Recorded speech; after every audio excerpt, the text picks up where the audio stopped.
Hello there guys, it's Captain Invisible here and welcome to an online battle for Medieval 2 Total War.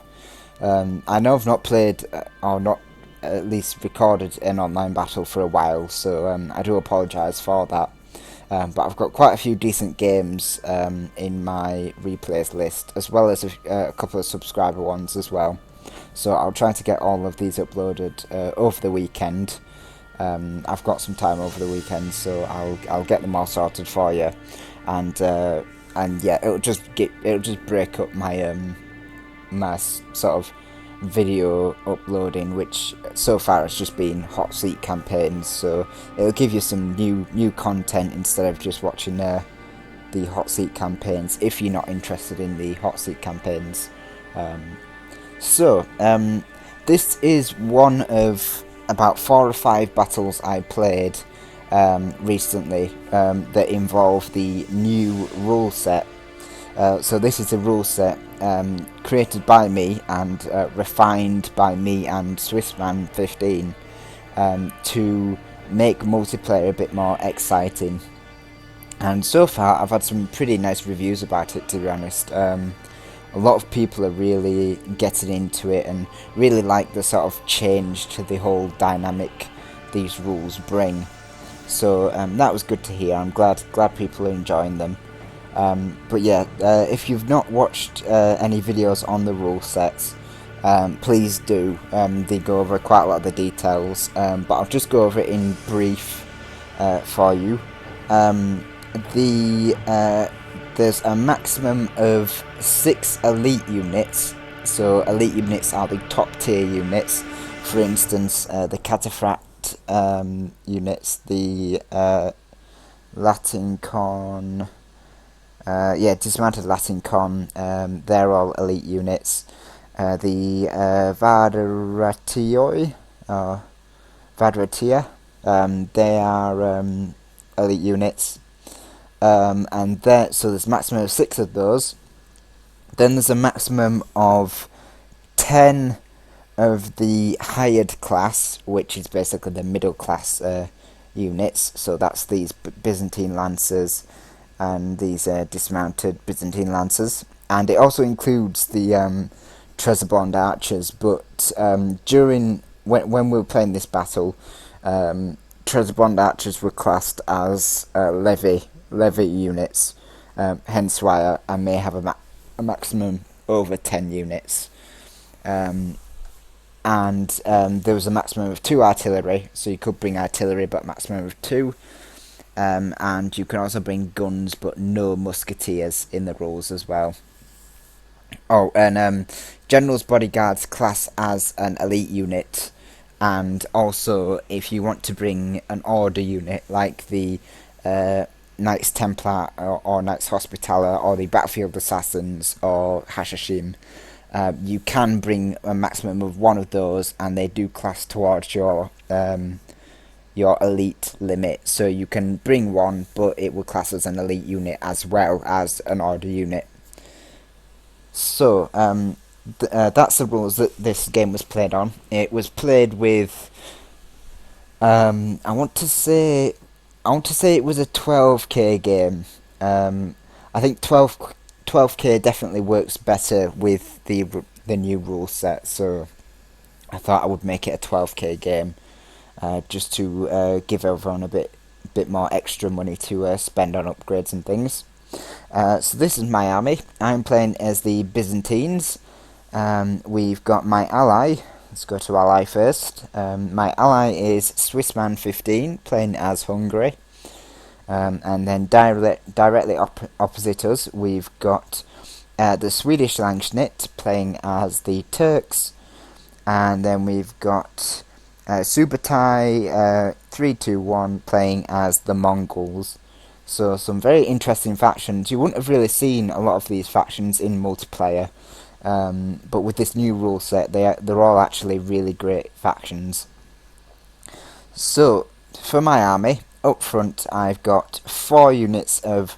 In fact, instead of just counting them from front to back, which I normally do, what I'm going to do is, for you guys. I'm actually going to split them up into the elite class, so I'll count all my elites, then I'll count all my hireds, and then I'll count all my levies, because it'll give you an idea of what part of my army is elite, what part is hired, and what part is levy.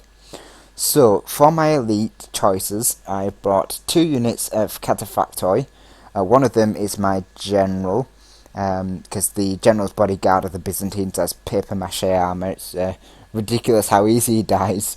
So 2 units of cataphractoi, so that's 2 towards my elite choice.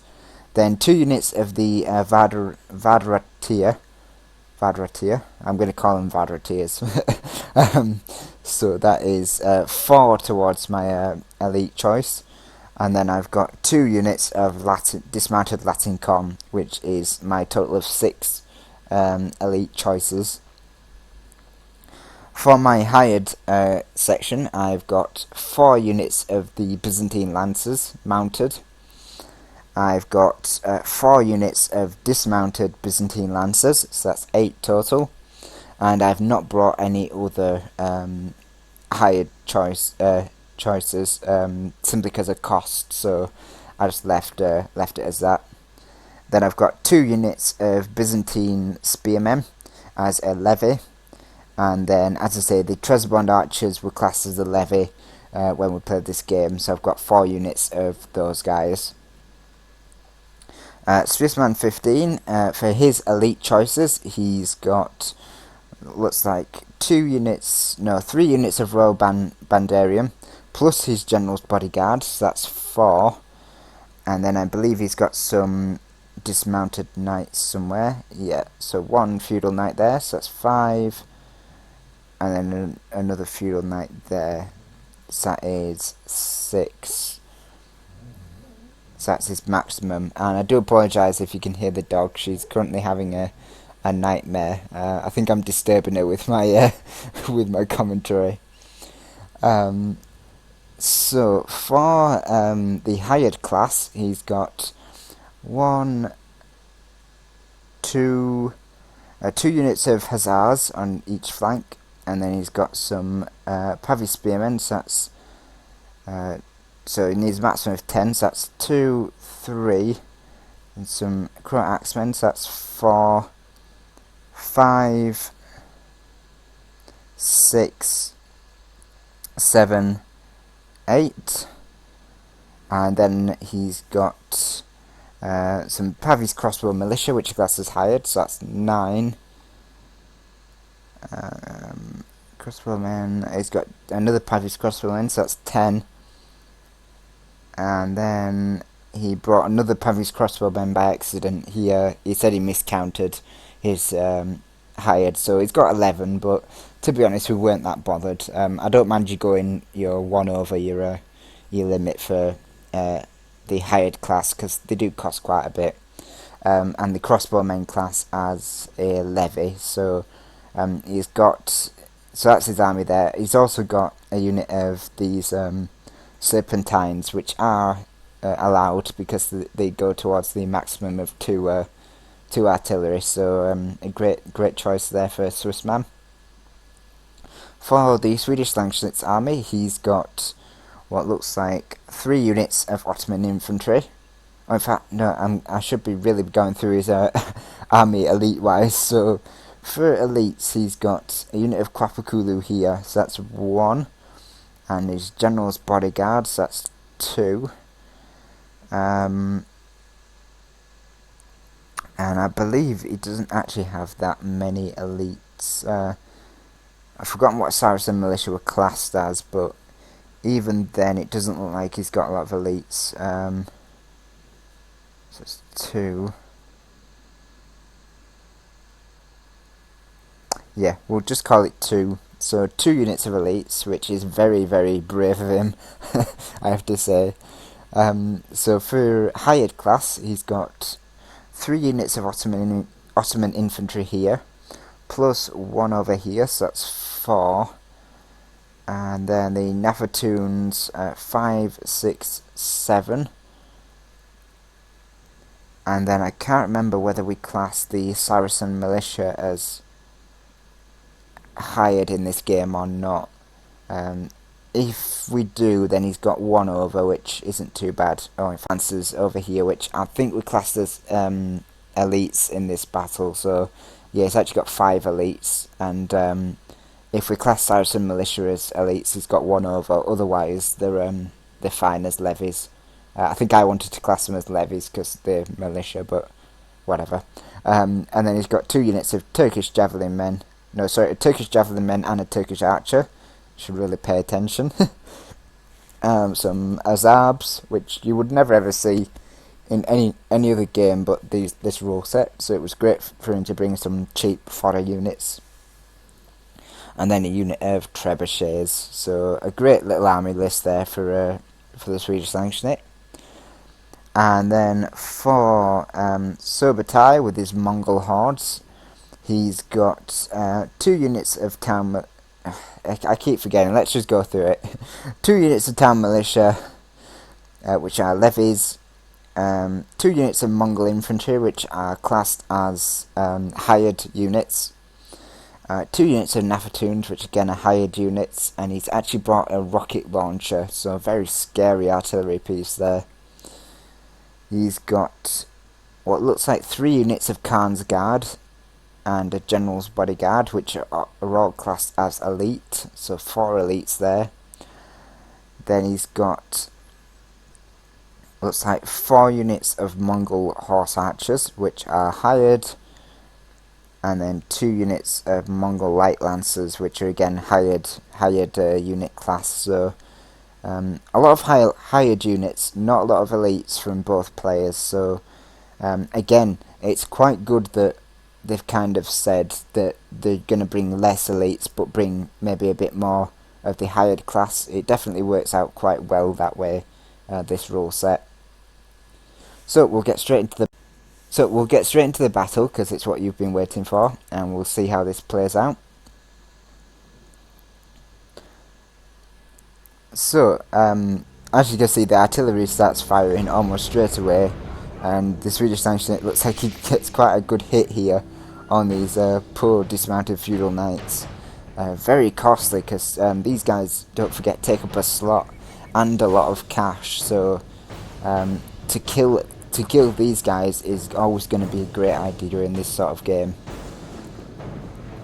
So the crossbows are moving up for Swissman to probably take some shots at Subutai, who's going to move its Mongol hordes on top of this ridge.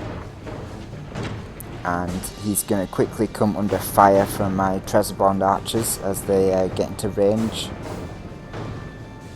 I believe, actually, because of the long range trait, they should actually be in range now. And I want to get rid of this rocket launcher. It's going to cause me so many problems if I let it live. So here come my arrows, just coming in to try and silence this artillery piece and hit any other arch units that stand in my way. So I've already got a couple of decent hits. And the cavalry is moving forward for the Mongols. These horse archers want to start skirmishing with my own horse archers and cavalry, and he sees an opening here and he's going to take it with these Mongol horse archers, try and take out my archers. But seeing this, I send some spearmen in to support, which the Mongols retaliate with a nice charge from these Khan's Guard. But against spearmen, both these cavalry units are going to falter. So it looks like a cavalry fight is going to ensue in earnest on this side.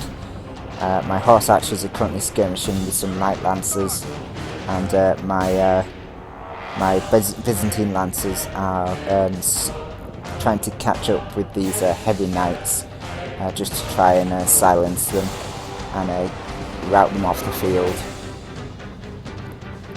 So charge from these Mongol light lancers into my stationary Byzantine lancers, and as you can see, the rockets have already started firing and are causing casualties against my forces.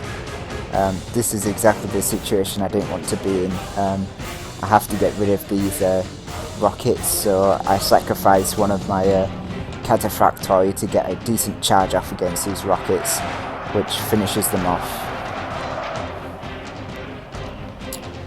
But seeing this, the Mongols retaliate with all their heavy cav and manage to catch and rout my cataphractoi. I tried to support with a Byzantine Lancer, but it's just too late, and these Byzantine Lancers are now ripe for the killing. But so far, I've managed to get rid of all the Mongol cavalry on this flank, or at least give myself some breathing room to set up for another attack. Enemy general lies dead. Good riddance to that desert dog. Pray his death will break his immense resolve. It looks like Swissman has done quite a nice cavalry charge on this flank, and he's cutting into the Turkish cavalry. He's got these Sipahi Lancers caught one-on-one with Royal Bandarium, which is never a good situation for them to be in. Remains. And he's sent some infantry up to try and duke it out with the Turkish infantry.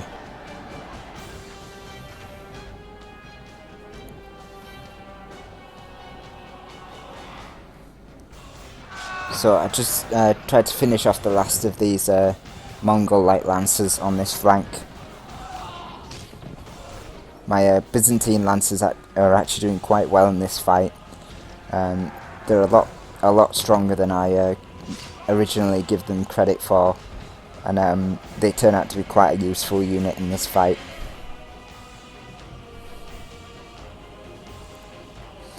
The Mongols are still skirmishing away with my cavalry and archers. It's just a backwards and forwards with my Vadratir.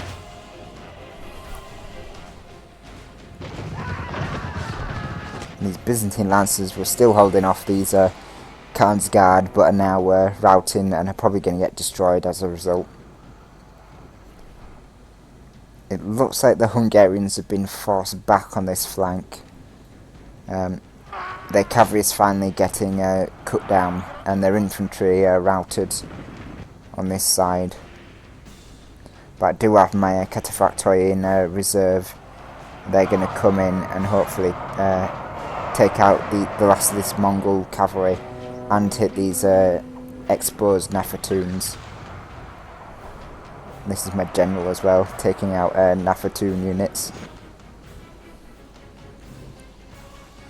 So we won the cavalry fight on this side, and our Byzantine lancers are now charging through the forest to take out the rest of these Mongol cavalry.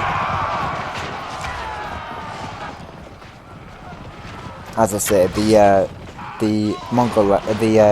Byzantine lancers did really well in this fight. General has no honor. Glorious heaven above! Our men have captured the enemy general. Guard him well, give the dog some wine, and be sure he can see us defeat the rest of his army. So the Mongol general has been defeated now, and seeing my cavalry mopping up on this flank, I feel comfortable in charging my infantry forward. There's not a lot of resistance now from the Mongols. There are some horse archers over here, and some archers still left, but it's mainly the Turkish line that's still holding strong.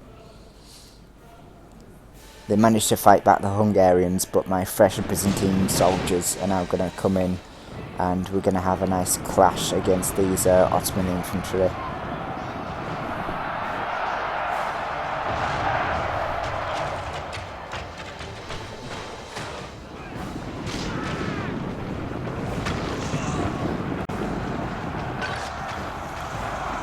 There's still some Turkish Nafatoons left somewhere, but hopefully we can smash through this line quickly enough to get to reach them and silence them.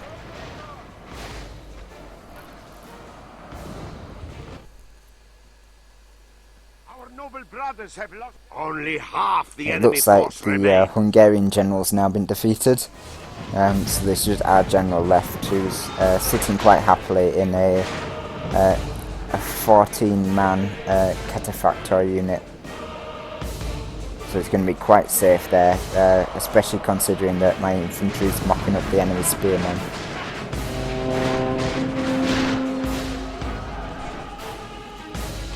So my victorious Byzantine lancers are now just chasing off the enemy archers and routing units. They did really well, as I say, in this battle, just rolling up this flank and allowing my infantry to charge unopposed.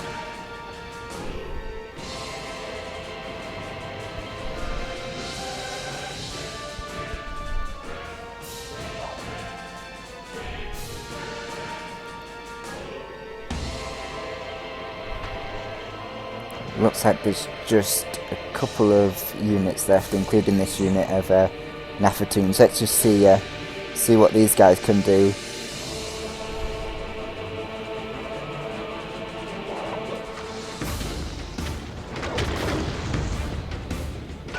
So they're just going to bombard these Pavi spearmen, which rout in the face of such a hail of fire from these Nafatoons. And so now it's my Byzantine lancers' turn. They're not phased by a bit of fire, so they're going to go straight in. Ooh, that guy did a jumping jab. That was quite impressive. We finally managed to rout the Nafatoons, and I think there's just a couple of horse archers remaining. But my Byzantine cavalry should be able to catch those guys and rout them. Victory is ours. Let victory be a salve on our wounds, proudly earned in the name of the Holy Cross. So, that was the battle, guys. A nice quick one. I found these rules really do make for quick battles. Without the mass Pavis crossbowmen and heavy infantry spams, you see, and sort of 6 cavalry max rules you normally see. It turns into a kind of more tactical game, and generally speaking, rushes are actually better in this rule set. Although archers, there are some pretty deadly archers in the rule set as well. Pavis crossbowmen, no, not Pavis crossbowmen. The peasant crossbowmen of the Moors are actually classed as a levy unit still. So the Moors have just a formidable levy archer, which will make them absolutely scary faction to face in a skirmish. The Byzantines with their, the Trusbond archers are classed as hired now, but they are still a pretty deadly missile unit, as are the Mongol units and the Turkish Ottoman infantry, because they double up, because both the Mongol infantry and the Ottoman infantry double up as infantry as well. They benefit from being quite cost effective as being archers and infantry, so it's all to do with money in this rule set. Because you don't get a lot of money, you only get sort of 12k. You've really got to use your money very wisely, and these dual purpose infantry archer units are quite good for harassing the enemy and then sort of going into melee and duking it out in melee. So they're really useful units to bring. So from the statistics, my Cataphractory didn't do too well actually. They could have done better, but they did okay. But I've not put much faith in Cataphractory, to be honest. They're a lot better in this rule set, but not by too much actually. Because they're still elite, they'll be going up against Chivalric Knights, and that's just not going to work out well for them. The Vardaratir, not doing too bad, but they could have done better. Those guys were a bit of a waste as well, because they took up an elite slot, which could have been used for more cataphracts. And my dismounted Latincon, even though they didn't get a lot of kills, they were kind of late to the party. The fighting was already done, and they just routed the last remainder of the enemy. So, they still had a lot of fight left in them, which was always good to see. Same with my dismounted Byzantine lancers. They didn't get a lot of kills, but there was still a lot of fighting left. So I don't put it past them that they could have done a lot more in this battle. The Byzantine lancers, these were the real stars of the show. Sort of at the lowest, 36 or 27 kills. Was that an archer? That's an archer. So 36 kills at the least, 75 at the max. So overall, a pretty nice kills across the board for the Byzantine Lancers. I'll certainly have to use those guys in the future. Trebizond archers not doing too bad either.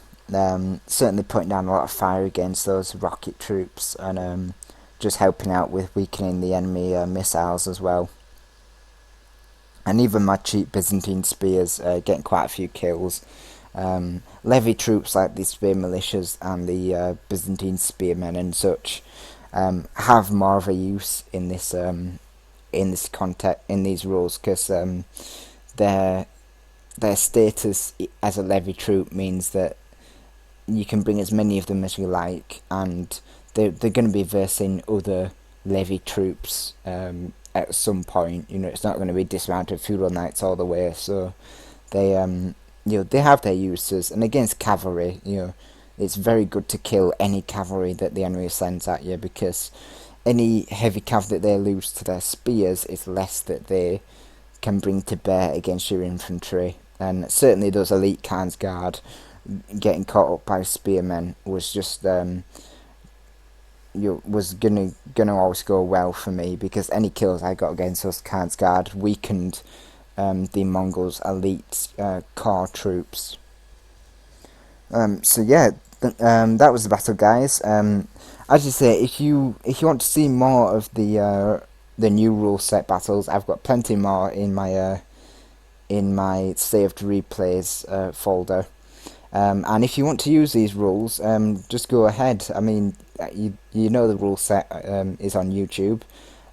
If you want to tweak them in any way, be my guest. They are fairly flexible, so just go with it. And I hope you have fun with them. Certainly me, Swiss man, the SwedishLandsKnekt, and Sabotai had loads of fun with these rules during our other battles, and I say everyone that's played with them has been quite impressed with the balance and has always had fun with them. So yeah, hope you enjoyed this little showcase of the rule set, and I shall see you all in the next battle.